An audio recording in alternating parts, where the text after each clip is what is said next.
refleksi untuk kepala sekolah di PMM, yang mana di SD 6 saya dapatkan itu adalah refleksi program pengembangan kompetensi guru. Oleh karena itu, mari di kesempatan ini kita berefleksi kembali tentang apa yang sudah kita lakukan, Bapak Ibu lakukan di bulan Maret April kemarin.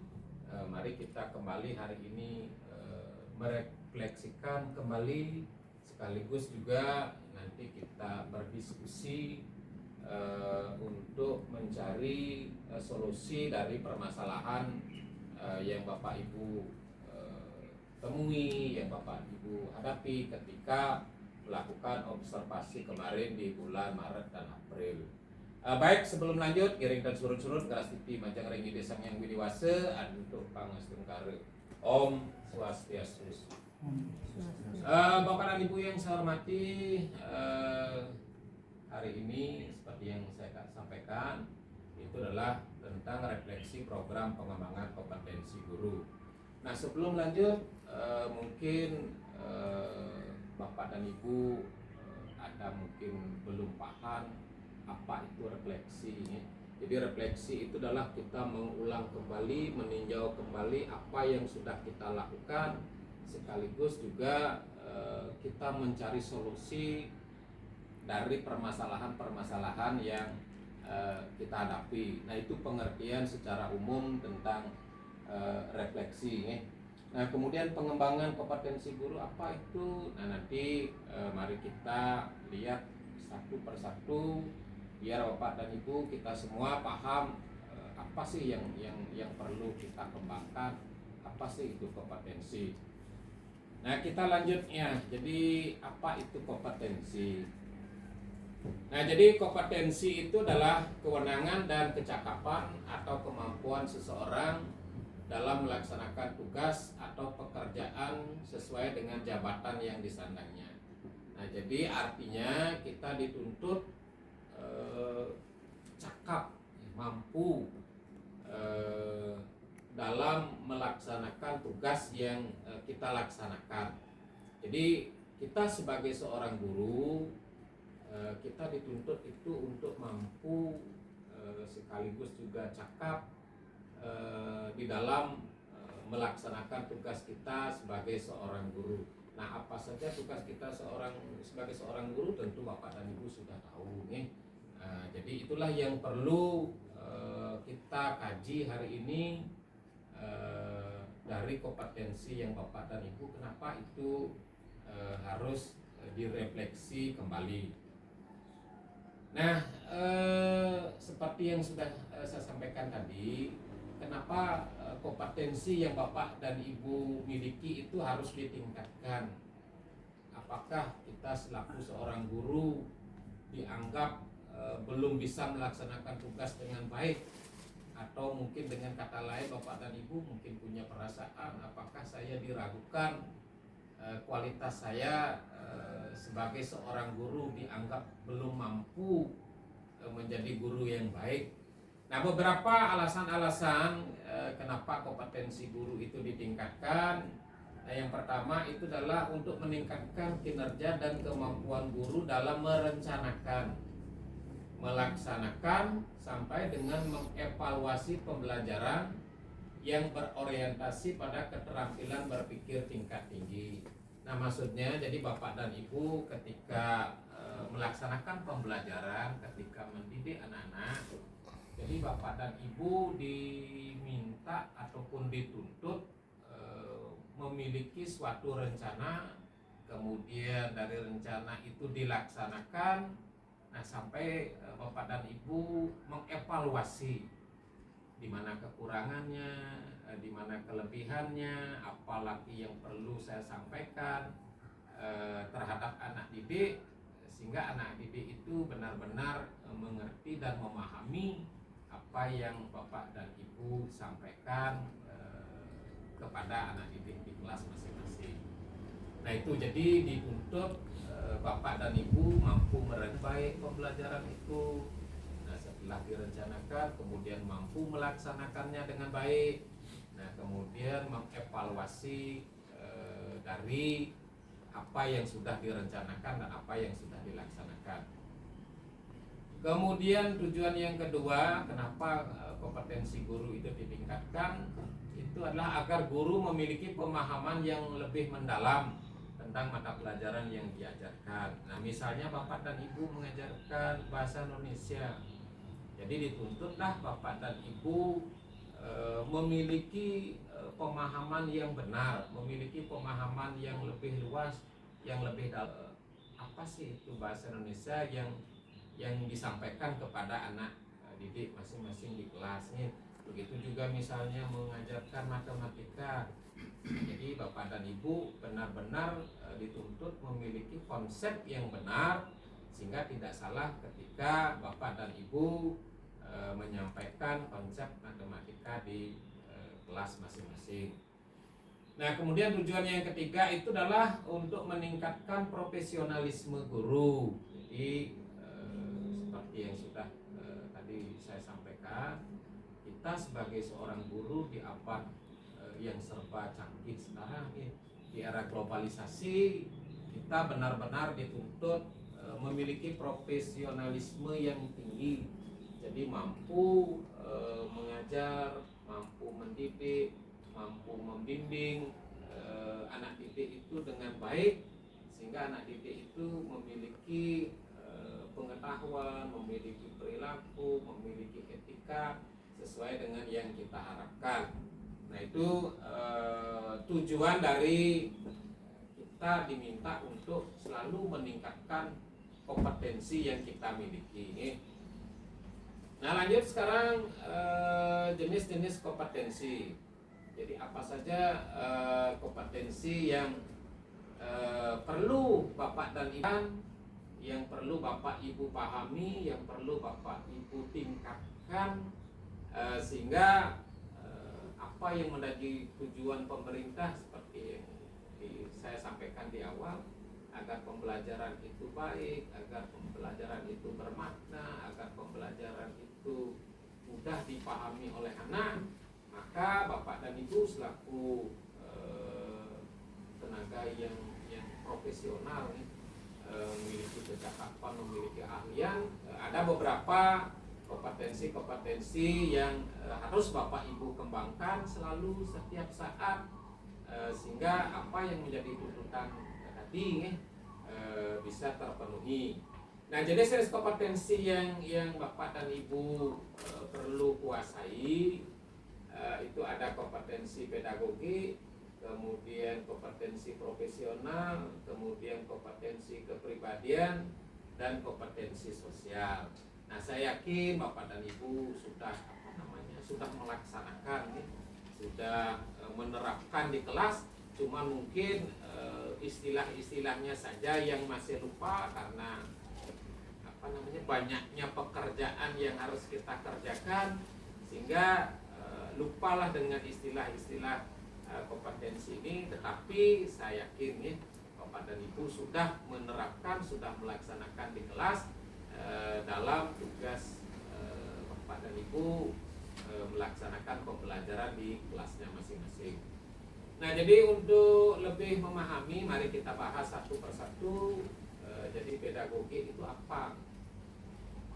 Nah, kompetensi pedagogi itu menekankan jadi Bapak dan Ibu memahami terhadap peserta didik, baik itu latar belakang keluarganya, kemudian latar belakang pribadinya, dan lain sebagainya. Jadi Bapak dan Ibu menguasai karakteristik dari masing-masing peserta didik.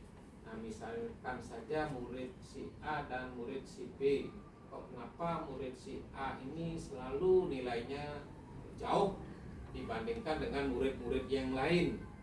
Padahal saya sudah mengajar dengan teknik metode yang sama di satu kelas, tetapi kenapa si A ini nilainya selalu kurang?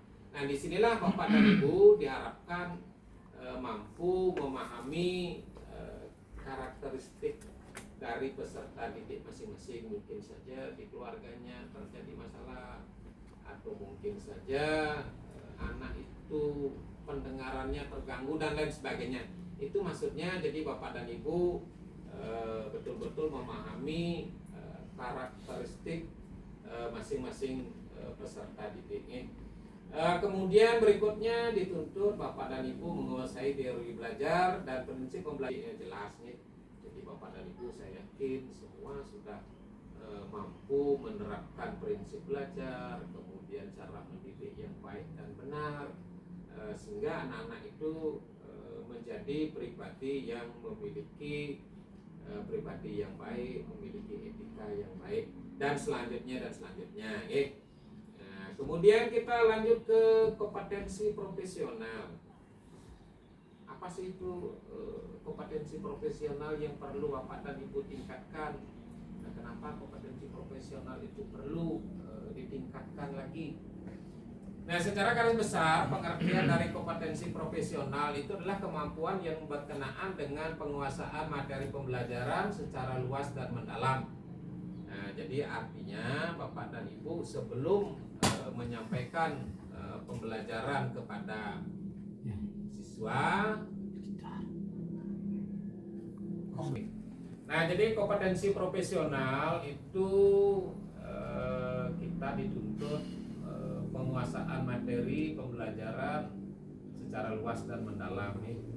Saya yakin Bapak dan Ibu juga sudah menguasai pasti kompetensi profesional ini. Terbukti Bapak dan Ibu sudah mendapatkan sertifikasi nih. Karena ini namanya adalah tuntutan dari pemerintah. Jadi mungkin saja ada 1-2 yang masih perlu Bapak dan Ibu tingkatkan.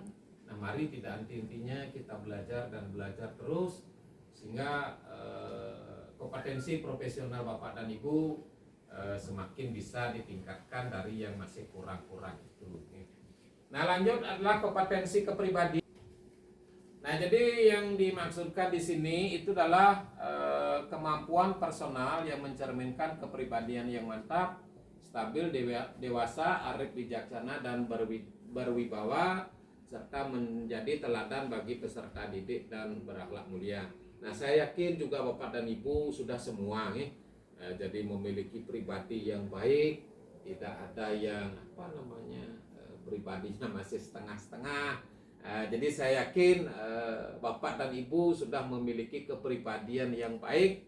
Nah, mungkin saja seperti saya bilang tadi nih, ada yang masih mungkin dari beberapa tuntutan di sana, antara lain berperilaku sesuai norma agama, menampilkan diri sebagai pribadi yang baik, memiliki etos kerja, kemudian berwibawa, bersikap dewasa, kemudian yang terakhir menjunjung tinggi kode etik profesi guru. Itu semua sudah Bapak dan Ibu miliki, masih perlu kita tingkatkan bersama-sama, sehingga apa yang menjadi tuntutan dari pemerintah khususnya adalah tentang kompetensi kepribadian itu, mari kita tidak henti-hentinya untuk meningkatkan terus.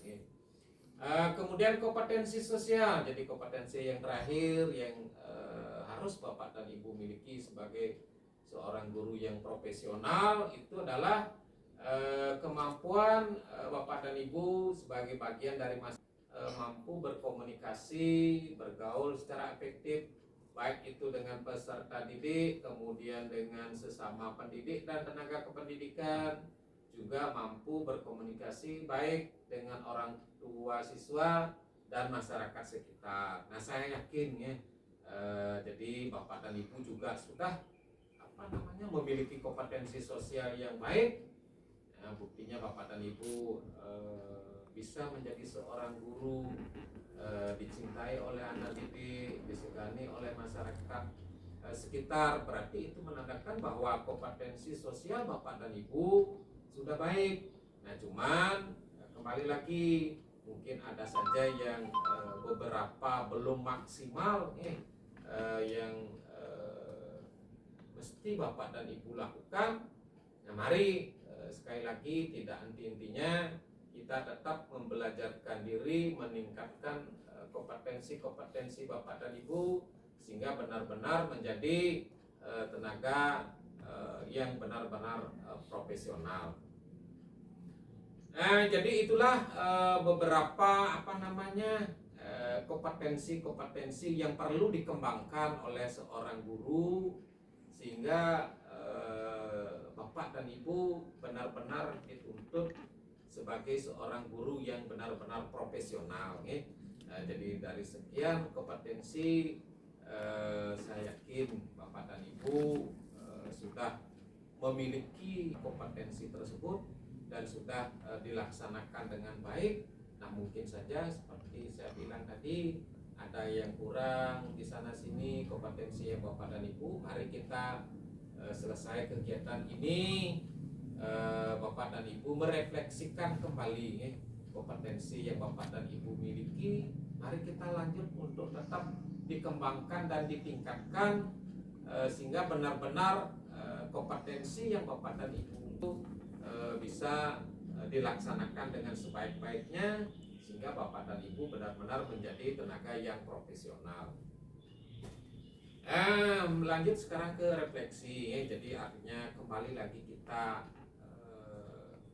meninjau kembali, mengingat-ingat kembali, mengevaluasi kembali. Nah, dari apa yang sudah tadi saya sampaikan tentang kompetensi, dari kompetensi pedagogik sampai kompetensi sosial, selama ini setelah Bapak dan Ibu melaksanakan kegiatan observasi di kelas, mungkin saja Bapak dan Ibu mengalami kendala, mengalami hambatan, mengalami permasalahan terkait dengan pengembangan kompetensi Bapak dan Ibu.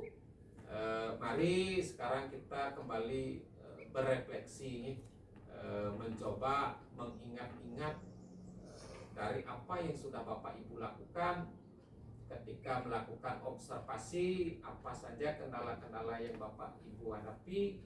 Mari kita diskusikan bersama-sama, sekaligus juga mari nanti kita bersama-sama mencari jalan keluar dari permasalahan yang Bapak dan Ibu hadapi. Nah, itulah maksudnya kita melakukan refleksi kompetensi agar kompetensi yang Bapak dan Ibu miliki di kemudian hari, di hari-hari selanjutnya bisa meningkat.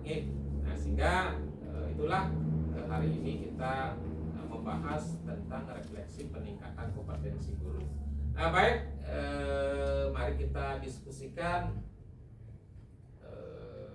dari hasil observasi yang sudah kemarin Bapak Ibu lakukan di bulan Maret dan April.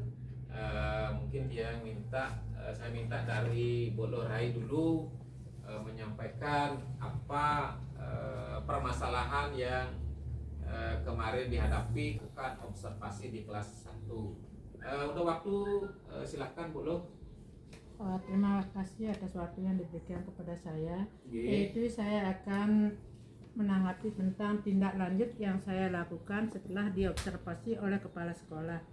Nah, sebelum ke tindak lanjut, Bu Lo, mungkin apa kendala-kendala waktu Ibu Lo melakukan observasi? Nah, mungkin itu mau disampaikan ya. Kendala-kendala yang saya hadapi yaitu siswa itu sulit sekali untuk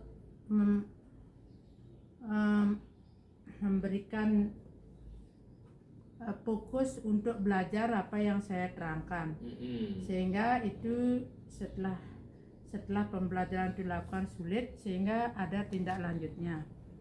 Tindak lanjut yang saya lakukan adalah dengan mencari materi di PLM, sehingga saya pelajari materi itu, sehingga saya menemukan ide-ide baru yang cocok untuk, karena kelas 1 ya sulit sekali untuk memfokuskan pelajaran pada materi yang saya ajarkan. Kemudian saya mempelajari saya menemukan ide-ide baru dalam bentuk pemahaman yang lebih mendalam mengenai kebutuhan peserta didik, yaitu misalnya dengan membuat media pembelajaran. Sehingga dengan membuat media pembelajaran itu siswa itu lebih fokus dan aktif, sehingga saya itu agak gampang untuk mengajar. Kemudian peserta didik bisa aktif sehingga saya itu mengajar lebih lancar itu. Nah, terima kasih, begitu yang saya temukan dalam PMM. Nggih, terima kasih Bu Loh. Jadi dari refleksi Bu Loh terhadap hasil observasi kemarin.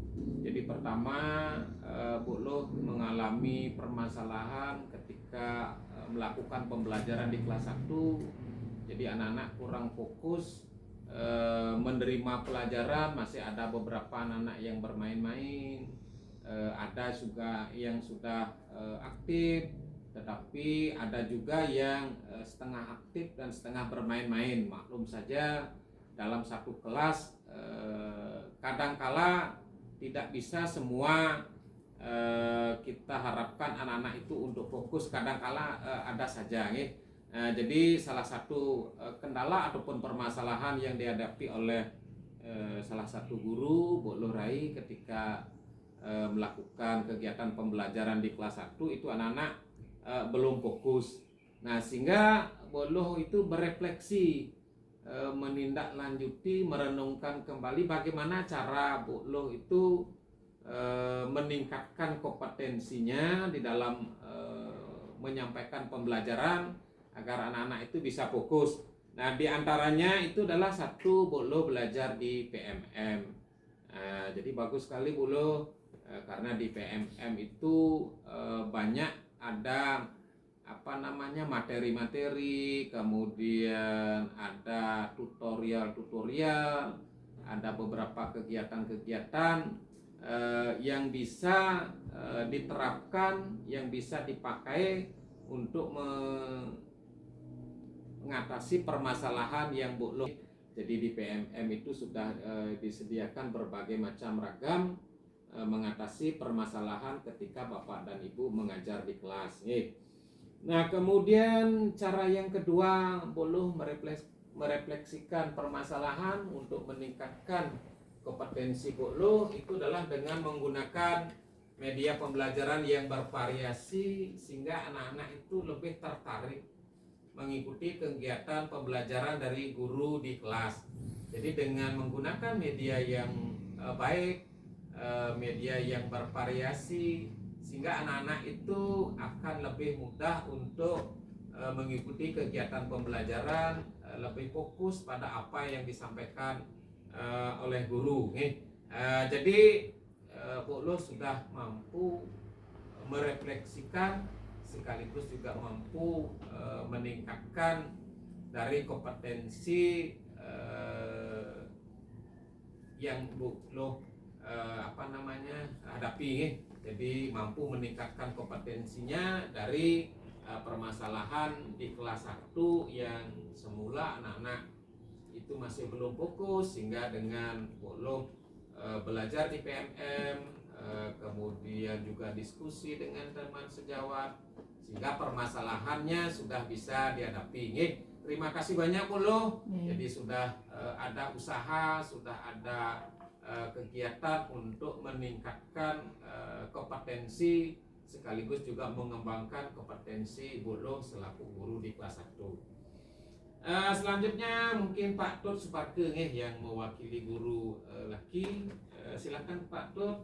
Terima kasih atas waktunya diberikan di sini saya mengajar. Jadi kendala yang saya hadapi ketika melakukan praktek pelajaran itu adalah pada saat pengelolaan diskusi kelompok. Jadi di sini pada saat diskusi kelompok masih ada beberapa siswa yang masih kurang aktif untuk berdiskusi kelompok. Ketika dia mengerjakan LKPD, dia mungkin hanya diam saja, tidak ikut berdiskusi dengan teman-temannya. Permasalahannya. Kemudian daripada itu juga mungkin karena kelasnya guru masih kurang dalam bagaimana mengelola mahasiswa yang sangat banyak. Itu yang kendala yang saya hadapi. Terus jalan keluarnya Pak Tut? Jadi untuk solusi yang saya lakukan terhadap kendala tersebut, misalkan yang pertama itu dengan cara mencari dari sumber belajar yang bagaimana cara mengelola kelas supaya siswa bisa belajar dengan aktif.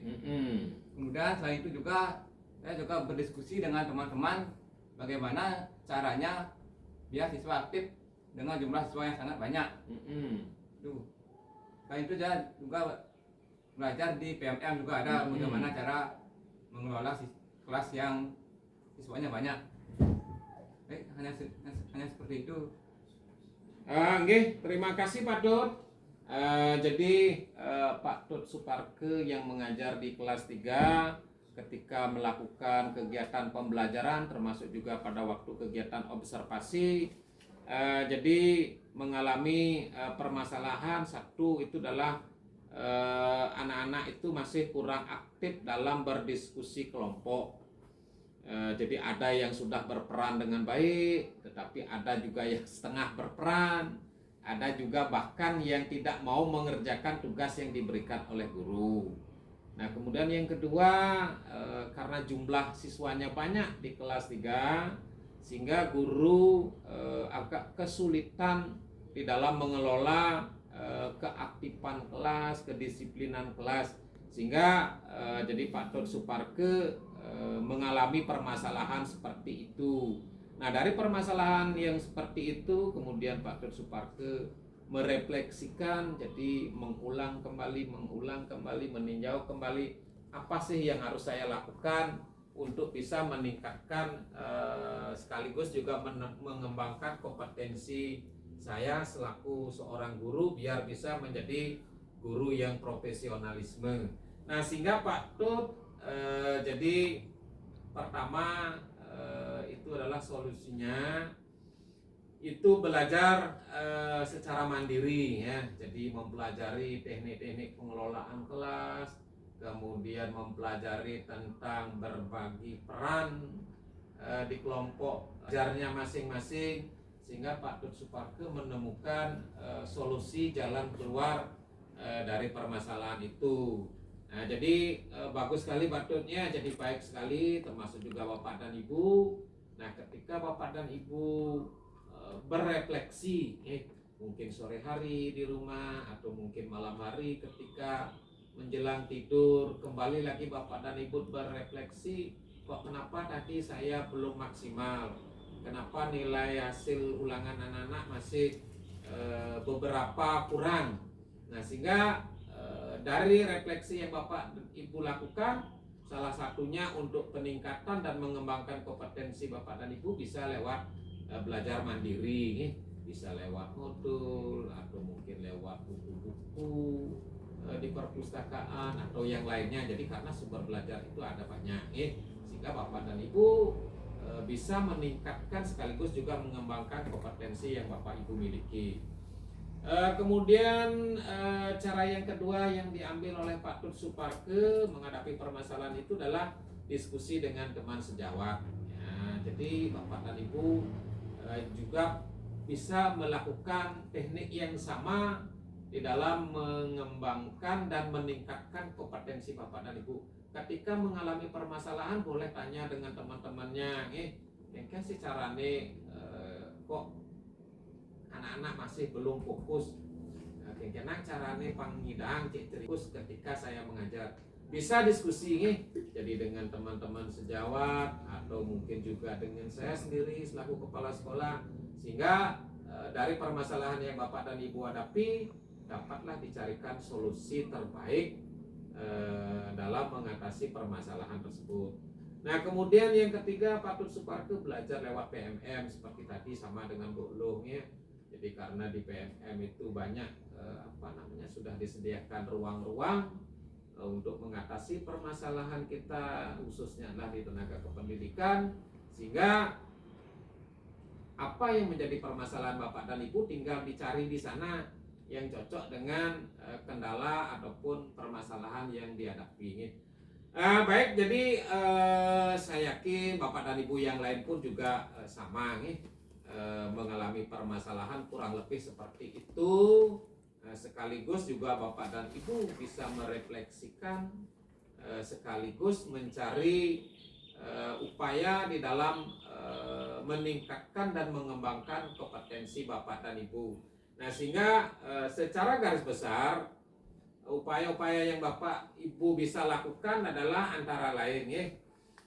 Jadi strategi dan kegiatan peningkatan kompetensi guru itu apa saja? Nah, di antaranya ya, seperti tadi ada di sini lewat seminar. Jadi Bapak dan Ibu mengikuti kegiatan-kegiatan seminar yang dilakukan baik oleh lembaga-lembaga tertentu. Itu ada beberapa seminar-seminar yang berkaitan dengan permasalahan yang Bapak dan Ibu hadapi. Nah, sehingga ketika ada seminar yang dilaksanakan oleh lembaga-lembaga resmi pas dengan permasalahan Bapak dan Ibu hadapi, nah, bisa ikuti kegiatan seminar tersebut sehingga diketemukanlah solusi upaya peningkatan kompetensi Bapak dan Ibu bisa ditingkatkan. Selain seminar juga ada kegiatan workshop, pelatihan, ada kegiatan webinar, tujuannya sama ya. Jadi meningkatkan kompetensi Bapak dan Ibu ketika mengalami permasalahan di dalam kelas. Kemudian seperti tadi ya, lewat PMM, kemudian dengan teman sejawat, kemudian dengan komunitas belajar, ataupun juga lewat kelompok kerja guru, bisa Bapak dan Ibu sampaikan permasalahan-permasalahan, sehingga lewat KKG itu saling berdiskusi, berbaman dalam mengatasi permasalahan yang dihadapi di dalam kelas. Baik, jadi mungkin kendala-kendala yang Bapak dan Ibu hadapi, silahkan coba cari sendiri solusinya cari sendiri dulu, refleksikan, Bapak dan Ibu merefleksi sendiri permasalahan ataupun kekurangan yang Bapak Ibu hadapi di dalam kelas. Kemudian cari usaha apa yang bisa Bapak Ibu lakukan di dalam upaya meningkatkan kompetensi Bapak dan Ibu sesuai dengan apa yang menjadi tuntutan pemerintah. Nah, sehingga mudah-mudahan lewat diskusi hari ini Bapak dan Ibu punya pengalaman baru, ada pengetahuan tambahan yang bisa dijadikan bekal ketika Bapak dan Ibu mengelola anak-anak di dalam kelasnya masing-masing. Nah, jadi sebagai akhir kata saya ucapkan terima kasih banyak Bapak dan Ibu atas waktu yang disediakan mengikuti kegiatan kita hari ini. Akhirnya dia tutup dengan para Santi. Om Santi Santi Santi.